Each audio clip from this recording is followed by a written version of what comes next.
Nesta edição, um resumo dos acontecimentos da semana, com destaque para os reflexos das graves acusações de Alan dos Santos contra os sinistros do infame STF. A batalha do PGR contra a Lava Jato. Abraham Weintraub é confirmado no Banco Mundial. Olá, eu sou o Cláudio Lessa falando de Brasília. Esta semana, a capital federal tremeu com as acusações disparadas pelo jornalista Alan dos Santos, do site Terça Livre, contra o que ele classifica de sinistros golpistas do infame Supremo Tribunal Federal. Depois de sair do Brasil com a família, Alan dos Santos deu os detalhes da trama golpista, indicando 3 abutres togados: Luiz Roberto Barroso, o Lulu Bandeja, Alexandre Lex Luthor de Moraes e Edson Fachin, Carmen Miranda, que também atuam no Tribunal Superior Eleitoral como os principais responsáveis. É diante de ocorrências como essa que a gente acaba entendendo aquela sonora bronca que o presidente Bolsonaro deu no Serviço de Informações brasileiro naquela famosa reunião ministerial que teve o vídeo divulgado pelo sinistro Celso de Mello, o decano da molecagem. O que pensar disso? Amadorismo tabajara ou sabotagem interna? Um dos acusados por Alan dos Santos foi o advogado Petralha Antônio Carlos de Almeida Castro, o Cacai, que gosta de circular de bermudas nas dependências do STF e teria uma das maletas de espionagem telefônica na casa dele.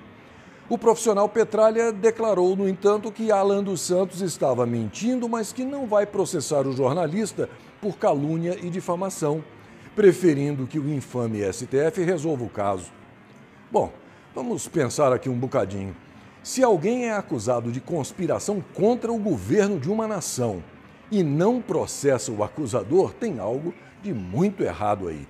Ou esse acusado é um bestalhão, o que esse tal de Cacai não parece ser, ou então ele tem contas para ajustar na caderneta.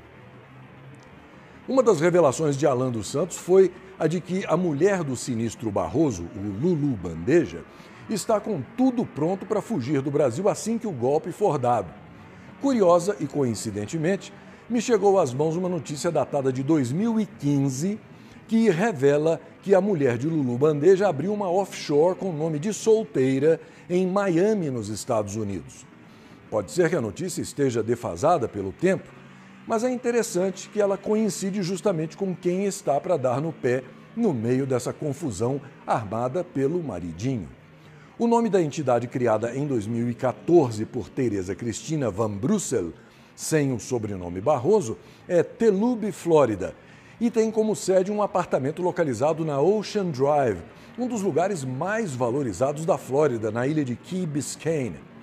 Em valores de 2015, o valor aproximado do apartamento seria de 3 milhões de dólares, ou quase 18 milhões de reais no câmbio de hoje. Você já pensou alguma vez em dobrar uma aposta qualquer na base do desespero, mesmo sabendo que o dinheiro do seu bolso pode acabar e você ficar sem nada nem com a roupa do corpo? Pois é, foi mais ou menos isso que o sinistro Lex Luthor de Moraes, do infame STF, a permanente fonte de vergonha nacional, resolveu fazer no caso do inquérito ilegal e inconstitucional contra as tais fake news que o amigo do meu pai inventou e ele está tocando. Depois que o Facebook anunciou que não iria cumprir as determinações de Lex Luthor, no sentido de bloquear as contas dos bolsonaristas internacionalmente, ele teve um ataque de pelanca e aumentou de 20 mil para 100 mil reais por dia a multa para cada um dos 12 perfis que ele mandou bloquear, caso o Facebook não atenda aos delirantes desejos dele de hegemonia mundial, além de exigir que o Facebook pague quase 2 milhões de reais dentro de 15 dias, pelo tempo já passado em que o Facebook não agiu. Nos bastidores estão vendo o surto de Lex Luthor como um ato desesperado, já que o inquérito é cada vez mais desmoralizado, com grandes chances de dar com os burros na água. Outros já enxergam algum tipo de problema de saúde muito grave no sinistro, pior que a peste chinesa, porque estaria provocando essa enorme instabilidade emocional. E como não podia deixar de ser, o sinistro Gilmar Mendes, o popular Beisola, que também poderia ser chamado de Ofélia, porque parece que só abre a boca para dizer besteira, resolveu vomitar que o inquérito das fake news é, abre aspas, uma contribuição para o mundo civilizado, fecha aspas. Ainda segundo o Beisola, o inquérito ilegal e inconstitucional aberto pelo amigo do meu pai em 2019, abre aspas, criou um outro ambiente no Brasil, fecha aspas. E como criou, né, doutor? O sinistro engrenou uma segunda e defendeu o colega dele de caverna, Lex Luthor de Moraes, afirmando que ele, abre aspas, é a pessoa correta e adequada no momento adequado, fecha aspas. Eu fico aqui pensando com meus botões que tipo de psicotrópico essa figura costuma tomar regularmente para conseguir dizer tanta asneira junta. Enfim, este é um país livre, supostamente livre, cada um fala o que quer, né? E o dono do Facebook está em apuros com a Justiça dos Estados Unidos. Mark Zuckerberg foi denunciado por perjúrio, que significa que ele mentiu sob juramento, num depoimento que ele deu em 2018, quando falou que não existia qualquer ferramenta de censura no Facebook. Eu, você e todas as torcidas do Flamengo, do Corinthians, do Palmeiras e do São Paulo sabemos que ele mentiu, né?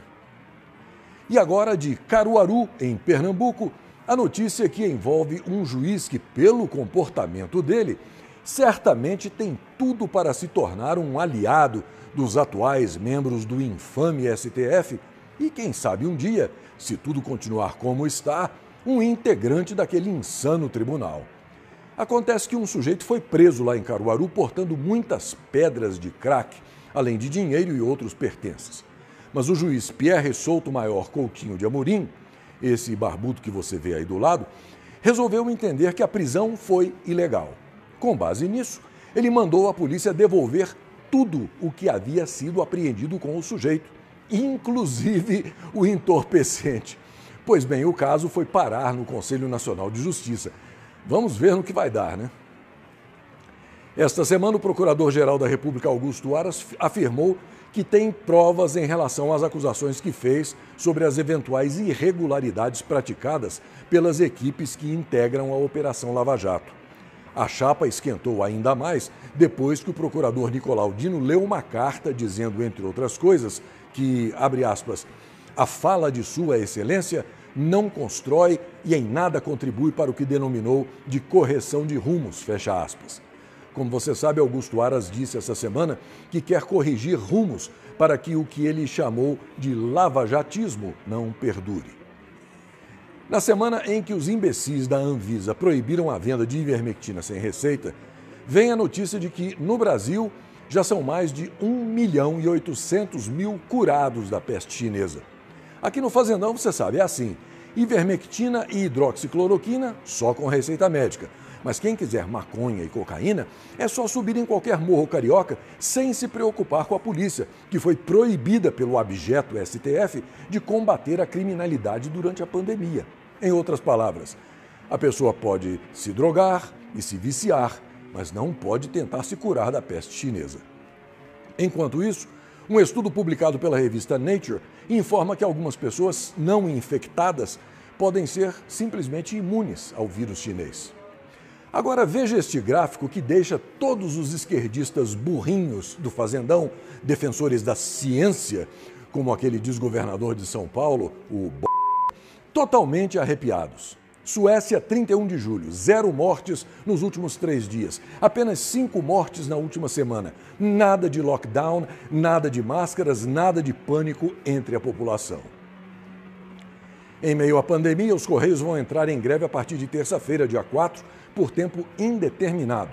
As negociações dos funcionários não deram certo até agora com a empresa e a cúpula dos Correios tem a sensação de que a paralisação é inevitável. Ainda assim, alguns acreditam na baixa adesão dos funcionários.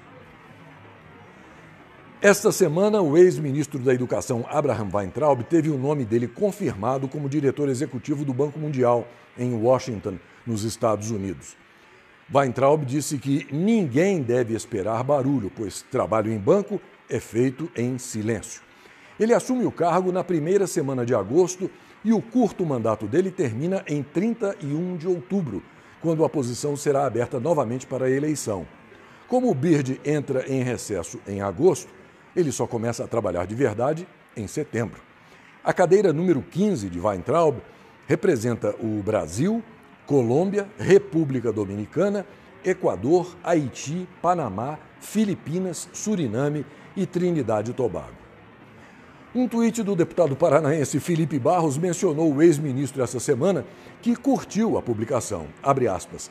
O Abraham Weintraub foi condenado por ter falado que existe plantação de maconha em algumas universidades. Quando ele foi na Câmara se explicar, comprovou com vídeos e fotos. Eu desafiei os estudantes da Uni a fazer o toxicológico e, para surpresa de ninguém, foram embora correndo, fecha aspas. Esta semana, o presidente rodou o Nordeste e o Sul, onde foi aclamado euforicamente e testou positivo para a reeleição. Mas a extrema imprensa, amestrada pela esquerda burrinha do Fazendão, não perdoou. Noticiou apenas que Bolsonaro causou aglomerações e tirou a máscara. Mas informar mesmo que em Bagé, no Rio Grande do Sul, o presidente entregou 1.164 novas moradias para famílias carentes? Isso não. Ao voltar ao Palácio da Alvorada, Bolsonaro foi aclamado por populares.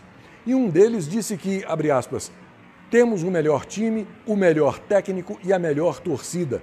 Não podemos perder pelo roubo do juiz, fecha aspas. Um outro emendou, abre aspas, votei no 17 para que o presidente andasse de moto, de helicóptero e a cavalo mesmo. Se fosse para andar de camburão, teria votado no 13, fecha aspas. E mais uma coisinha. 2020 é mesmo o ano do rato, de acordo com o horóscopo chinês. Estamos todos escondidos, só saímos para buscar comida, armazenamos alimentos e quando vemos pessoas, a gente foge. Até a próxima.